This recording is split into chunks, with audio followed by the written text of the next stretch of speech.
அப்படிமா நம்மள்கிட்ட அங்க போவான். தேவதைகள்லாம் உங்களை பத்தி என்ன சொல்றா தெரியுமோ, போருமே அப்படின்னு அங்க சொன்னான்னா ரெண்டு பேருக்கும் சண்டை வந்துடும். இப்ப அனாவசியமா ரெண்டு பேருக்கும் யுத்தம் வந்துடும். அதனால இவன் இருக்கக்கூடாது அப்படின்னு நினைச்சார் இந்திரன். தஸ்ய வஜ்ரம ஆதாய சீர்ஷான்யது வஜ்ராயுதத்தை எடுத்த தலையை வெட்டிவிட்டார். விஸ்வரூபனுடைய தலைய வெட்டிவிட்டார். அவர் குலகுரு இல்லையோ, ஆச்சாரியன், வாத்தியர், அதாவது அந்த காரியத்தை நடத்தி கொடுக்கக்கூடிய வாத்தியர், அவருடைய தலைய வெட்டிவிட்டான் இந்திரன்.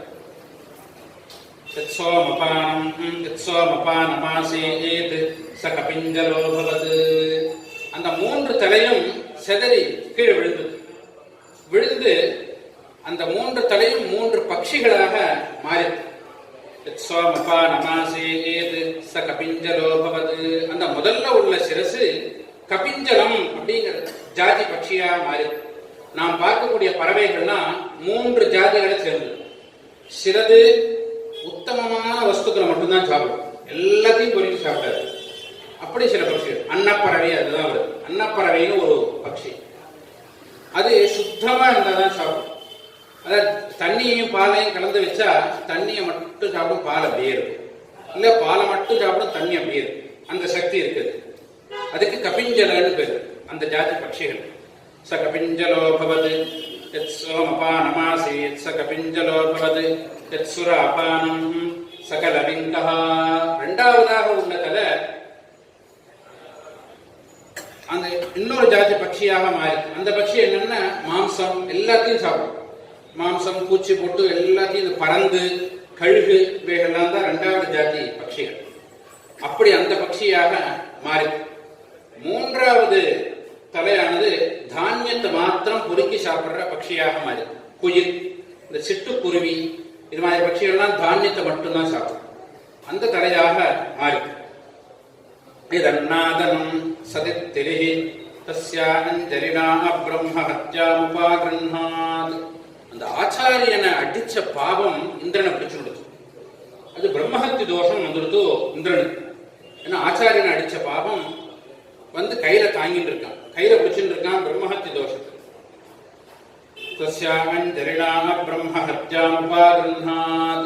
அப்படி கையில பிடிச்சுட்டு என்ன பண்றதுன்னு தெரியல. அதை எங்க கொண்டு போய் வைக்கிறது?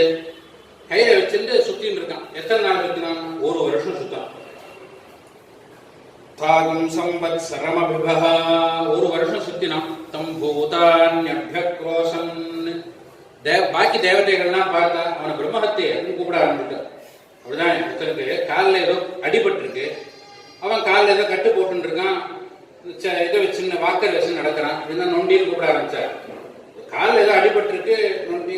சரியா போயிடுச்சுன்னா சரியா போயிடுமோ, அவன் பேரே நொண்டின்னு ஆகுமா? அது மாதிரி ஏதோ கையில பிரம்மஹத்தி தோட்டம் வச்சுட்டு இருக்கான், பிரம்மஹத்தின்னு கூப்பிட ஆரம்பிச்சுட்டா இந்திரன். அவன் பார்த்தான், இதை எங்கேயாவது கொண்டு போய் வச்சுடணும் அப்படின்னு இங்க நேரம் பூலோகத்துக்கு வந்தான். சபிருத்திவீமுபாசீதது, பூலோகத்துக்கு வந்து பூமியை பார்த்து கேட்டான் இந்திரன். அஸ்யை பிரம்ம ஹத்யாரி திருத்தீயம் பிரதிகிருஹானேதி. என்கிட்ட ஒரு பொருள் இருக்கு, அத பூமியான நீ வாங்கிக்கணும் அப்படின்னு கேட்டான். அவ்வளவும் வாங்கிக்க வேண்டாம், மூணுல ஒரு பங்கு நீ வாங்கிக்கோ அப்படின்னு சொன்ன. சாப்ரவே பரம்பிரணி. பூமி கொஞ்ச நாள் யோஜனை பண்ணிட்டு அது ஏதோ வச்சுக்க கூடாத வஸ்துவோ என்னமோ தெரியல கேட்கறது யார்? இந்திரன் கேட்கிற. கொஞ்ச நாள் யோஜனை பண்ணிட்டு பூமி கேட்டது, நான் வச்சுக்கிறேன், ஆனால் எனக்கு ஒரு வரம் தரணும் அப்படின்னு கேட்டது. சாப்ரவீத் பரம்பிரணி தாத்தா பரா பவிஷ்யந்தி மன்யே ததோ மா பராபோ வபிதி. எல்லாம் எங்க பார்த்தாலும் பூமியில அடிக்கடி பள்ளம் தோண்டிண்டே இருக்கா. அடிக்கடி பள்ளம் தோண்டி வச்சா பூமியில உள்ள நல்ல மண் சத்தெல்லாம் ஆவியாக போயிடும், வெளியில போயிடும். நான் வருஷம் ரொம்ப சத்துக்களை சேர்த்து வச்சுக்கிறேன். ஆனா என்ன ஆகுது, எல்லாரும் பள்ளம் தோண்டி வச்சுட்டு போக போக அந்த சத்துக்கள் பூரா வெளியில போயிடுறது. அப்படி போகக்கூடாது. யாராவது அப்படி பள்ளம் தோண்டி வச்சிருந்தா ஒரு வருஷத்துக்குள்ள தானா அந்த பள்ளம்லாம் மூடிக்கணும். அப்படி எனக்கு வரம் கொடுன்னு கேட்டது பூமி. ததோ மா பராபூவமிதி புராதே சம்பத் தஸ்மாத் காத பிருத்திவி காதம் அபிரோஹதி. அப்படியே ஆகட்டும் இந்திரன். ஆகையினாலதான் நாம் ஒரு பள்ளம் தோண்டி வச்சா தானாவே தூந்து போகும் அந்த பள்ளம். பார்க்கணும், நாம மண்ணை தள்ள வேண்டாம். பள்ளம் தோண்டி வச்சா தானா காய காய மண் அப்படியே சரிஞ்சுட்டே இருக்கும், அந்த பள்ளம் மூடிடும். அப்படி இந்திரனுடைய வரனால அப்படி கிடைச்சி காத்தம பாரே அப்படி வரன் அடைஞ்சது அந்த பிருத்திவி பூமி. வாரே கிருஹ்யாசாம் கிருதீயம் பிரம்ம ஹத்யாதி பிரத்யகிருஹாத், அந்த மூணுல உள்ள ஒரு பங்க பூமி கிட்ட கொடுத்த இந்திரன். பிரத்யகிருஹாத் அப்படி பூமி வாங்கிட்டது. ஆகையினாலேதான் நாம் இந்த பூமி என்ன பண்றதுன்னு கேட்டா, சாகுபடி ஆகி அறுவடை ஆயிடுச்சுன்னா அந்த அறுவடை ஆன பூமியை மிதிக்கப்படாதுன்னு சாஸ்திரம். ஏன்னா அறுவடை ஆன பூமியை யார் மிதிச்சாலும் அந்த பூமி வாங்கின்ற பிரம்மஹத்தி தோஷம் அவர்களுக்கு வந்துடும். ஆகையினால பிருத்திவி காத்தமபி ரோஹதி பாரே கிருஹ்யாசாம் கிருதீயம் பிரம்ம ஹத்யாதி பிரத்யகிருஹாத். அந்த அந்த விவசாயம் பண்ணக்கூடிய பூமியில யாரும் வீடு கட்டக்கூடாது. யாராவது விவசாயம் பண்ணக்கூடிய பூமியில வீடு கட்டினா அவர்களுக்கு இந்த பிரம்மஹத்தி தோஷம் போகட்டும் அப்படின்னு பூமி சொல்லி. ஆகையினாலேதான் ஒரு தானியத்தை போட்டால் முளைக்கும் அப்படின்னு ஒரு பூமி இருந்ததுன்னா அங்க வீடு கட்டி வாழக்கூடாது. தானியம் போட்டால் முளைக்காது அப்படின்னு இருக்கக்கூடிய பூமியில தான் வீடு கட்டி வாழும். அப்படி யாரு தானியம் போட்டால் முளைக்கக்கூடிய பூமியில வீடு கட்டி வாழறானோ அவனுக்கு பிரம்மஹத்தி தோஷம் வரும் அப்படின்னு வேதம் சொல்லு. அந்த பாக்கி உள்ள அந்த பிரம்மஹத்தி தோஷத்தை எடுத்துட்டு மரங்கள்கிட்ட போனார் இந்திரன். அப்படி மரங்கள்கிட்ட போய் எங்கிட்ட ஒரு வஸ்து இருக்கு, அதை மரங்களான நீங்க வாங்கிக்கணும் அப்படின்னு கேட்டார். மரங்கள்லாம் கொஞ்ச நாளை யோஜனை பண்ணிட்டு நாங்க வாங்கிக்கிறோம், ஆனால் எங்களுக்கு ஒரு வரம் கொடுக்கணும் அப்படின்னு மரங்கள் கேட்டு. விருக்னாத் பராபவிஷ்யந்தி மன்யாமஹே ததோ மா பராபூமேதி. எங்களுக்கு என்ன வரம் கொடுக்கணும்னா, அடிக்கடி எங்களை வெட்டிண்டே இருக்கிறார். வெட்டினால் ஒரு கிளையை வெட்டினால் நாங்க 4 கிளையாக வரணும், அப்படி நீ அனுகிரகம் பண்ணணும் அப்படின்னு கேட்டேன். ஒரு கிளையை வெட்டினா ஒரு கிளை வருதுன்னு இருக்கக்கூடாது, 4 கிளை வரணும். எந்த இடம் வெட்டினாலும் திரும்பவும் அது முளைச்சிடும், அப்படி எனக்கு சக்தியை கொடுக்கணும் மரங்கள்லாம் கேட்டேன். அப்படியே ஆகட்டும்னு சொல்லிட்டு அந்த பாக்கி 2ல் ஒரு பங்கை அவர்கிட்ட கொடுத்தோம், மரங்கள்கிட்ட கொடுத்தது. ஆகையினாலதான் இந்த மரங்கள்ல இருந்து சகப்பா ஒரு கசண்டு மாதிரி ஒண்ணு ஒழுகும். வேப்ப மரம், அரச மரங்கள்ல இந்த பால் ஒழுகும். அந்த பாலை தொடப்படாதுன்னு சொல்றோம். அந்த பாலை தொடப்படாது. ஏன்னா அந்த அந்த பிரம்மஹத்தி தோஷமானது அந்த பாலாக வெளிப்படுறது அப்படிங்கிறதுனாலதான் தொடக்கூடாதுங்கிறதுனாலதான் சாதத்துல நாம் பெருங்காயத்தை சேர்த்துக்க கூடாதுன்னு வச்சுக்கிறோம். பெருங்காயங்கிறது என்ன? ஒரு மரத்தினுடைய பால். அந்த பாலுங்கிறது சிராத்தத்துக்கு மடி இல்லை அப்படின்னு ஏன் சொல்றோம் அப்படின்னா, இது இந்த காரணத்தினால மரத்தினுடைய பால் பெருங்காயங்கிறதுனாலேதான் அதை சிராத்தத்துல சேர்த்துக்கப்படாது அப்படின்னு சொல்றோம். அப்படி கொடுத்துட்டு பாக்கி பொருளை எடுத்துட்டு அப்படியே வந்தா கூட்டமா பெண்கள்லாம் வந்து இந்த எழுத்தாப்பு. அந்த பெண்களை பார்த்து கேட்டார் இந்திரன், என்கிட்ட ஒரு வஸ்து இருக்கு, அதை நீங்க வச்சுக்கணும்னு. இதை 3ல் ஒரு பங்கு வச்சுட்டா போகும். அதாவது 100%ல 30% அங்க கொடுத்தாச்சு பூமி கிட்ட, பாக்கி 30% மரங்கள்கிட்ட கொடுத்தாச்சு. பாக்கி 30 இருக்கு. இந்த 30ல் 3ல் ஒரு பங்குன்னா 10% தான் சொல்றாரு இந்திரன். நீங்க அதை வச்சுக்கணும்னு. அப்படி பெண்கள்லாம் யோஜனை பண்ணிட்டு சரி நாங்க வச்சுக்கிறோம், ஆனால் எங்களுக்கு ஒரு வரம் கொடுக்கணும். என்னன்னா, தாப்ருவன் வரம் பிரணாமஹி ருத்விஜா பிரஜாம் விந்தாமஹி காமமா விஜனிதோ சம்பவாமேதி. எங்களுக்கு நாங்க எப்ப நினைக்கிறோமோ அப்ப குழந்தை பெற்றுக்கிறாப்புல இருக்கணும் அப்படின்னு வரம் கேட்கிறேன். ஏன்னா பாக்கி அவ்வளவுமே அது மாதிரி கிடையாது. இப்ப பசு பட்சிகள் மரங்கள்லாம் இருக்கு, அது எப்பொழுதுமே மரங்கள்லாம் எப்பொழுதும் காய்க்காது. அந்த மகரந்த சேர்க்கையில் ஏற்படும். அது எப்ப ஏற்படும்னா காற்று நாள்ல தான் ஏற்படும். காத்தடி நாள் வரும்பொழுது மரத்துக்கு மரம் மகரந்த சேர்க்கை ஏற்பட்டு காய்க்கும் மரங்கள். அதே போலதான் பட்சிகள். அதுக்கு உதாரணம் பார்க்கணும்னா கொசுவை பார்த்தா தெரியும். கொசுன்னு ஒண்ணு இருக்கு. இந்த கொசு வந்து நம்மளை கடிக்கிறது. நம்மளை எதுக்காக கடிக்கிறது? அப்படின்னா நாம் என்ன நினைப்போம்னா ஆகாரத்துக்கு கிடைக்கிறது அப்படின்னு நினைப்போம். ஆகாரத்துக்காக கிடைக்கல, அது இனவிருத்தி பண்றதுக்காக நம்ம கிடைக்கிறது. நம்முடைய ரத்தத்துல உள்ள புரதத்தை எடுத்துக்கிறது அந்த கொசு. ஆகையானதான் பெண் கொசு தான் கிடைக்கும், ஆண் கொசு கிடைக்காது அப்படின்னு சொல்றது. ஏன் பெண் கொசு மட்டும் கிடைக்கிறது, ஆண் கொசுக்கு பசி இல்லையா அப்படின்னா பசிக்காக கிடைக்கல, தன் இனத்தை விருத்தி பண்ணிக்கிறதுக்காக அது தயார் பண்ணிக்கிறது பெண் கொசு. ஆகையானதான் பெண் கொசு மட்டும் கிடைக்கும். அதே போலதான் தேனியும். தேனி கூட்டுல தேனை சேர்க்கிறது. எதுக்காக சேர்க்கிறது அப்படின்னா தான் சாப்பிட்றதுக்காக சேர்க்கிறதுன்னு நினைப்போம். இல்ல, அது என்ன பண்ணும்னா ஓட்ட ஓட்ட ஓட்ட ஓட்டையா இருக்கும் அந்த தேனடை. அந்த ஓட்டைகள்ல நிறைய புழு வச்சு அந்த புழுவுக்கு ஆகாரத்தை சேர்க்கிறது அந்த தேனி. அந்த இனவர்த்திக்காகத்தான் தேனி தேனை சேர்க்கிறது. அது தான் சாப்பிட்றதுக்காக சேர்க்கிறதா இருந்தா அந்த பூலையே சாப்பிட்டு முடிச்சிடும். கொண்டு ஏன் ஒரு இடத்துல சேர்க்க வேண்டிய அவசியம் இல்லை. அப்படி ஒவ்வொன்றும் தன்னை இனவர்த்தி பண்ணிக்கிறதுக்கு தயாராகும். அப்படி எங்களுக்கு இருக்கக்கூடாதுன்னு அந்த பெண்கள் வரம் கேட்கிறாங்க. நாங்க எப்ப நினைக்கிறோமோ அப்போ நாங்க குழந்தை பெற்றுக்கிறதுக்கு தயாராக இருக்கணும் அப்படின்னு கேட்கிறோம்.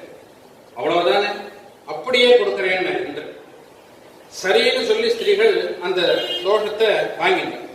அதுல இருந்துதான் அந்த ஸ்திரீகளுக்கு இந்த பகிஷ்டா காலம்ங்கிறது ஆரம்பமாச்சு அப்படின்னு வேதம் சொல்லிட்டு நிறைய அந்த இடங்கள்ல கட்டுப்பாடுகளை சொல்றது. அந்த பாக்கி உள்ள 20% இந்திரன் என்ன பண்ணினார் அப்படின்னா வேதம் இவ்வளவுதான் சொல்லிருக்கு. இந்த கதையினுடைய பாக்கி பாகம் புராணத்தில் விஷ்ணு புராணம் சொல்றது. அந்த பாக்கி உள்ள 20% என்ன பண்ணிச்சுன்னா அந்த 20ல 10% மலையில கொண்டு போய் போட்டார் இந்திரன். இன்னொரு 10% நதிகள்ல கொண்டு போய் போட்டார். ஆகையினாலதான் ஆடி மாசம் ஆடி பிறந்த உடனே புதுசா தண்ணி வரும் நதிகள். அப்ப பஞ்சாங்கத்துல பார்த்தா நதி ரஜஸ்வலான்னு போட்டு புதுசா தண்ணி வந்தால் 3 நாளைக்கு காவேரியில குளிக்க கூடாது. எந்த நதியிலையுமே புதுசா தண்ணி வரும்பொழுது குளிக்க கூடாது அப்படின்னு புராணம் சொல்றது. அதே போல மலையில கொண்டு போய் போட்டதுனாலதான் சூரியன் உதிக்கிற பொழுது செக்க செவேர்னு உதயமாகும். நேற்றே தோஜ்யந்தம் ஆதித்யம் அஸ்தன்யந்தம் கதாசனா அப்படின்னு சூரியன் செக்க சிவேர்னு உதயமாற சூரியனை பார்க்க கூடாது. ஏன்னா அந்த மலையில உள்ள தோஷத்தோடு உதயமாறான் சூரியன். ஆகையனாலதான் செக்க சிவேர்னு உதயமாறு. சிறப்பா உதயமாகி அந்த வெள்ளை வந்தப்பறம் தான் சூரியனை பார்க்கணும். அந்த உதயமாற சூரியனையும் அஸ்தமனமாற சூரியனையும் பார்த்தா தோஷம். என்ன தோஷம் வரும் அப்படின்னா அந்த செக்க சிவேர்னு உதயமாற சூரியனை பார்க்கறதுனாலதான் நமக்கு கேட்ராக்ட்னு வருது அப்படின்னு கருட புராணம் சொல்றது. கருட புராணம் கண் புரைன்னு சொல்றோமே, அந்த புரைக்கு வப்பான்னு பேரு. நேத்திர வப்பா, கண் புரையோடையே பிறப்பான் அப்படின்னு கருட புராணத்துல கர்ம விபாக அத்தியாயம்னு ஒரு அத்தியாயம் இருக்கு. கர்ம விபாக அத்தியாயம்னா ஒருத்தன் ஒரு நோயோட இருக்கான் அப்படின்னா இவன் என்ன காரணத்தினால இவனுக்கு இந்த நோய் வந்தது அப்படிங்கறத கண்டுபிடிச்சிடலாம். அதற்கு ஒரு அத்தியாயம் சொல்லிருக்கு கருட புராணம். அதாவது ஒருத்தனுக்கு விடாத தலைவலி அப்படின்னா ஈய பாத்திரத்தை திருடி இருக்கான்னு. ஈய பாத்திரத்தை திருடினா தலைவலி வரும். அது மாதிரி ஒவ்வொன்றுக்கும் காரணம் சொல்லி ஒருத்தனுக்கு விடாம வயத்து வலி வருது அப்படின்னா உலோகத்தை திருடி இருக்காங்க. பித்தளை வெண்கலம் இதுல ஏதோ சொம்ப தூக்கின்னு வந்திருக்காங்க, அதனாலதான் வயத்து வலி வந்திருக்கு அப்படின்னு. ஆகையினாலதான் திருஞான சம்பந்தர் சொம்புல விபூதி போட்டு கொண்டு போய் கொடுத்து திருநீற்று பதிகம் பாடினார் கும்பகோணத்துல பாண்டிய ராஜாவுக்கு சரித்திரத்தை பார்க்கிறோம். இந்த திருநீற்று பதிகம் பாடி பயத்துல விபூதி இட்ட உடனே ராஜாவுக்கு வயத்து வலி சரியா போயிடுது அப்படின்னு திருஞான சம்பந்தருடைய சரித்திரத்துல பார்க்கிறோம். அது மாதிரி கர்ம விபாக அத்தியாயம் அதுல சொல்லப்பட்டிருக்கு. இந்த சூரியன் உதிக்கிற பொழுதும் அஸ்தமிக்கிற பொழுதும் அந்த சூரியனை பார்க்க கூடாது. அப்படி பார்க்கறதுனாலதான் நமக்கு இந்த கேட்ராக்ட்ங்கிறது வருது அப்படிங்கிறது சொல்லப்பட்டிருக்கு. அதனாலதான் உதிக்கிற பொழுது சூரியனை பார்க்க கூடாது. ஆனால் இன்னைக்கு சூரிய உதயத்தை பார்க்கணுங்கிறதுக்காகவே கன்னியாகுமரி கூட்டமா போறவங்களும் இருக்கா. அது போகக்கூடாது. உதிக்கிற சூரியனை பார்க்கவே கூடாது. அஸ்தமனம் ஆற பொழுதும் பார்க்க கூடாது அப்படின்னு சொல்றது. ஏன்னா இந்த தோஷத்தோடு உதயமாறான சூரியன் அஸ்தமனம் ஆற பொழுதும் இந்த தோஷம் நமக்கு தெரிகிறது அப்படின்னு இந்த புராணம் இந்த சரித்திரத்தை முடிக்கிறது. அப்படி முடிச்சுட்டு இந்த ஸ்திரீகளுக்கு சொல்லப்பட்ட கட்டுப்பாடுகள் ரொம்ப கட்டாயம் இருக்கணும். அந்த 4 நாளைக்கு இருக்கிறதுனால என்ன பலன் அப்படின்னா பிரஜாரே கோபீதாயா அடுத்த தலைமுறை ஆரோக்கியமான தலைமுறையானது ஏற்படும் அப்படின்னு சொல்றோம். அந்த 3 நாளைக்கு நாம் என்னென்னலாம் செய்யறோமோ அதற்கு தகுந்தாற் போல் அடுத்த தலைமுறை பறக்கும். தலைவாரி பின்னிண்டு பூ வச்சுக்கிறது, அப்படி வச்சிருந்தால் 5 விரலும் ஒட்டின்ற மாதிரி குழந்தை பிறக்கும். எண்ணெய் தேய்ச்சிக்க கூடாது. எண்ணெய் தேய்ச்சிக்கிறதுனால குஷ்ட ரோகியோ வெண்குஷ்டத்தோட குழந்தைகள் பிறக்கும். பிறக்கும் பொழுது இல்லைன்னா கூட அந்த வாழ்க்கையில அந்த குழந்தை அந்த வியாதியை பார்த்துடும். அதனாலதான் இவ்வளவு எச்சரிக்கை பண்றது வேணும். இந்த கட்டுப்பாடுகளோடு நீ இருந்தேயானா அடுத்த தலைமுறை ஆரோக்கியமான தலைமுறையை நம்மால் கொடுக்க முடியும் அப்படிங்கிறத இவ்வளவு வலியுறுத்தி சொல்றது. அந்த கட்டுப்பாடுகள் அந்த 3 நாளைக்கு நாம் இருக்க வேண்டிய கட்டுப்பாடோடு இருக்கணும் அப்படிங்கிறது ரொம்ப முக்கியம். அப்படிங்கிறதுனாலதான் வேதம் இவ்வளவு தூரம் நமக்கு வலியுறுத்தி காட்டுறது. அப்படி இருந்துட்டால் அடுத்த தலைமுறைக்கு நோய்ங்கிற பேச்சே வராது. ஏன்னா இப்ப என்ன ஆயிடுதுன்னு கேட்டா, நோய்க்கு தகுந்தா போல ஆஸ்பத்திரிகள் சிருஷ்டியாக ஆரம்பிச்சிருக்கு. எல்லாத்துக்கும் ஆஸ்பத்திரி. உதாரணத்துக்கு பார்த்தா இப்ப கேன்சர்னு ஒரு வியாதி வருது. இந்த கேன்சர்ங்கிற வியாதியை எப்படி சரி பண்றதுன்னு இன்னைக்கு வரைக்கும் தெரியல. ஆகையினால என்ன பண்றோம்னா அங்கங்க சென்டர் போட்டு, கேன்சர் சென்டர்னு அங்கங்க போட்டு இந்த கேன்சர் வந்த நோயாளிகளை பூரா அங்க வச்சு காப்பாத்துறதுன்னு பண்றோம். அது ஆனா பர்மனன்ட் சொல்யூஷன் இல்லை, டெம்பரரி சொல்யூஷன் தான். பர்மனன்ட் சொல்யூஷன் என்ன அப்படின்னா, ஏன் இந்த நோய் வந்தது அப்படின்னு கண்டுபிடிச்சு அந்த வேரை எடுக்கணும். இந்த விஷயமாக நமக்கு கர்ப்ப புராணம் அழகா சொல்லியிருக்கு. இந்த கேன்சர்ங்கிற நோய்க்கு சம்ஸ்கிருதத்துல சரகான பேர். சரகான்னா தேனடைக்கு சரகான பேர். இந்த நோய் எப்படி ஆவிர்வவிக்கிறது தேகத்துல அப்படின்னா, தேனடை மாதிரி இருக்கும். அதாவது ஒரு சின்ன கட்டி, அதுல ஓட்டையா இருக்கும். அந்த ஓட்டையிலிருந்து கிருமிகள் உற்பத்தி ஆகி வெளியில வந்து உடம்பு பூரா பரவறது. இதுதான் கேன்சர்னு சொல்றோம். இதற்கு கருட புராணம் சரகா அப்படிங்கிற பேரோட சொல்றது. இந்த நோய் எதனால வருது அப்படின்னு சொல்ற பொழுது அனிஸ்வாச தனுச்சேத்தா அப்படின்னு சொல்றது. அதாவது உயிர் இல்லாத ஒரு தேகத்தை கத்தியால் தொடவே கூடாது அப்படின்னு சொல்லி. உயிர் இருக்கிற உயிர் இல்லை அப்படின்னா அந்த உயிர் இல்லாத சரீரத்துல நாம் ஆபரேஷனோ எதுவுமே பண்ணக்கூடாது அப்படிங்கிறது ரொம்ப முக்கியம். ஏன்னா இப்ப இது இந்த அங்கதானம்னு ஒண்ணு இப்போ இந்த நாள்ல வருது இல்லையா? அங்கதானம்னு ஆரம்பிச்சாலே எல்லாருக்கும் கொஞ்சம் கலக்கமா இருக்கும். ஏன்னா ரொம்ப கவர்மெண்டே ரொம்ப வலியுறுத்தி சொல்றது இது. இந்த அங்கதானம்ங்கிறத நம்முடைய சாஸ்திரம் ஒத்துன்னு இருக்கா ஒத்துக்கலையா அப்படின்னு ஒரு கேள்வி எல்லாருக்குமே இருக்கு. இந்த அங்கதானம், கண்தானம் பண்றது, இந்த கிட்னியை கொடுக்கறது, இல்ல இதெல்லாம் இருக்கு. இது நம்முடைய வேதம், நம்முடைய சாஸ்திரங்கள் ஒத்துன்னு இருக்கா இல்லையா அப்படின்னு பார்க்கும் பொழுது அநேகம் பேருக்கு என்ன தோணும்னா, நம்முடைய சாஸ்திரங்கள் இதை ஒத்துக்கல அப்படின்னு தான் தோணும். ஆனால் தப்பு. நம்முடைய வேதம் சாஸ்திரங்கள் ஒத்துருக்கு, அங்கதானத்தை ஒத்துருக்கு, கட்டாயம் செய்யணும். ஏன்னா சோமயாகங்கள்ல பார்க்கும் பொழுது அந்த எஜமானுடைய அங்கங்கள் தான் தானமாக சொல்லப்பட்டிருக்கு யாகங்கள். அவன் சொல்லுவான், எஜமான் அந்த யாகம் முடிகிற தருவாயில ஆக்னீதனுக்கு என்னுடைய கண்ணை தரேன், ஹோதாங்கிறவனுக்கு என்னுடைய நாக்க தரேன் அப்படின்னா சொல்லுவான். அங்கதானம் யாகத்திலேயே வருது, வேதம் சொல்றது. ஆகையால அங்கதானம்ங்கிறது நம்முடைய வேதம் ஒத்துருக்கு. ஆனால் அதுல ஒரு சின்ன மாற்றம் என்னன்னா, நாம் உயிரோடு இருக்கும் பொழுதே தானம் பண்ணணும், இறந்து போனப்புறம் தானம் பண்ணக்கூடாது. அங்கதானம்ங்கிறது இருக்கிற பொழுதே செய்யணும் அப்படிங்கறதா நம்முடைய வேதத்தினுடைய பாடம். ஏன்னா அங்கதானத்துக்குன்னு உதாரணம் நிறைய பார்க்கலாம். புராணங்களும் சொல்றது, வேதமும் நமக்கு காட்டியிருக்கு. உலகத்துல பார்த்தா கண்ணப்ப நாயனார்னு ஒரு கந்தானத்துக்கு அவர்தான் நாம் உதாரணமாக சொல்றோம். கண்ணை எடுத்து பரமேஸ்வரனுக்கு கொடுத்தார் அப்படின்னு பார்க்கிறோம். கந்தானத்துக்கு கண்ணப்ப நாயனார உதாரணமாக சொல்றோம். அது நடந்த விஷயம். ஆனா கண்ணப்ப நாயனார் அக்ரிமெண்ட் எழுதி வச்சுட்டு போகல. நான் இறந்து போனப்புறம் என்னுடைய கண்ணை எடுத்து பகவானுக்கு வெய்யின்னு சொல்லல. அவர் இருக்கிற பொழுதே கண்ணை எடுத்து வச்சாருன்னு சரித்திரம். அது மாதிரி ததீச்சின்னு ஒரு மகர்ஷி இருந்தார். அந்த ததீச்சிங்கிற மகர்ஷி, அந்த மகர்ஷி கிட்ட தேவதைகள்லாம் என்ன பண்ணினா தங்கிட்ட உள்ள ஆயுதங்களை பூரா அந்த ததீச்சி மகர்ஷி கிட்ட கொண்டு வந்து கொடுத்தா. கொடுத்து நீங்க இதை பாதுகாக்கணும்னு கொடுத்தா. ஏன்னா ததீச்சி மகர்ஷி எப்பொழுதும் ஒரே இடத்துல உட்கார்ந்து தபஸ் பண்ணக்கூடியவர். ஆகையால இவர் எங்கேயும் போக மாட்டார், இவர் இங்கதான் இருப்பாருன்னு அந்த தர்மீச்சி மகரிஷி கிட்ட வஜ்ராயுதத்திலிருந்து ஆரம்பிச்சு அவ்வளவையும் கொண்டு வந்து அந்த ரிஷி கிட்ட கொடுத்து நீங்க பாதுகாக்கணும் அப்படின்னு கொடுத்துட்டு போனோம். அப்படி ரொம்ப நாள் ஆச்சு, வருஷக்கணக்கு ஆயிடுச்சு. பிறகு ரொம்ப நாள் ஆனப்புறம் தேவதைகள்லாம் வந்து ஆயுதங்கள்லாம் எடுத்துக்கிறோம் அப்படின்னு சொல்லிட்டு போய் பார்த்தா எல்லாமே துரு பிடிச்சு மண்ணா போயிடுது. ஆயுதங்கள் கூட அவர் கவனிக்கவே இல்லை. அவர் பாட்டுக்கு தபஸ் பண்ணிட்டு இருக்கார். ஆயுதங்களை கொண்டு வந்து வச்சது வச்ச மாதிரியே இருக்கு. போய் பார்த்தா எல்லாம் மண்ணா போயிடுது. உடனே இந்திரன் வந்தார், என்னுடைய வஜ்ராயுதங்கள் எல்லாம் இப்ப போயிடுத்து, எனக்கு இப்ப வஜ்ராயுதம் வேணும்னு கேட்டார். நான் என்ன பண்ண முடியும்? நீ கொண்டு வந்து வச்ச, நான் அது தொடவே இல்லை. நீ பார்த்துக்க சொன்னா நான் வாசல்லையே தான் உட்கார்ந்துருக்கேன், யாரும் உள்ள போகல, வந்த ஆயுதமும் திருட்டு போகல அப்படின்னா எல்லாம் மண்ணா போயிடுதே, நான் என்ன பண்ண முடியும்? அதுக்கு நீ தான் கொடுக்கணும்னு. நான் எதை கொடுக்கறதுன்னு, முதுகு தண்டை நான் கொடுக்குறேன், முதுகு தண்டை கொடுங்கன்னு. ஏன்னா உட்கார்ந்து தபஸ் பண்ண பண்ண அவருடைய தபசக்தி பூரா முதுகு தண்டுல ஏறுது. ஆகையினால இந்திரன் அவருடைய முதுகுல தண்டுல அவ்வளவு தபசம் இருக்கு.